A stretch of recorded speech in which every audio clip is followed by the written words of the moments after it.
यहाँ पे मजहब की बात ही नहीं है, ना हिंदू की बात है, ना मुसलमान की बात है, ना सिख की बात है, ना ईसाई की बात है जेन्युइन बात है। यहाँ पे हम नहीं कह रहे कि हिंदू को टारगेट किया, मुसलमान को टारगेट हम सब हैं। अभी हमारे घर जल गए हैं, अभी हम जल गए हैं, बताएं क्या हम टारगेट नहीं है? हमारे बच्चे अब क्या खाएंगे? 12 महीने तक हम लोग वेट करते हैं। पहलगाम में आप देख लो, कुछ भी इनकम ऑफ सोर्स नहीं, वहां के लोग सिर्फ टूरिज्म के ऊपर डिपेंड है।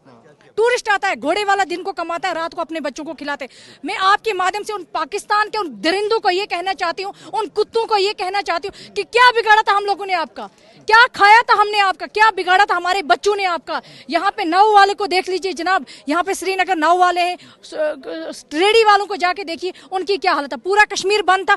अब पाकिस्तान को कड़ी तौर पे ये बताया जाता कि पाकिस्तान के साथ कश्मीर का कोई भी अभी उनके साथ नहीं है। वो खुद भिखमंगे हैं, वो खुद प्लास्टिक सर्जरियां करके, उनकी प्राइम मिनिस्टर वहां पे बैठी हैं, वो सिर्फ सर्जरियों के ऊपर पैसे खर्च कर रहे हैं। उनको क्या है हमारे कश्मीर के साथ? हम उनके साथ बिल्कुल नहीं है, हम अपने अलग हैं। ये कल उनकी कड़ी तौर पे उनके मुंह के ऊपर तो धब्बा लग गया होगा।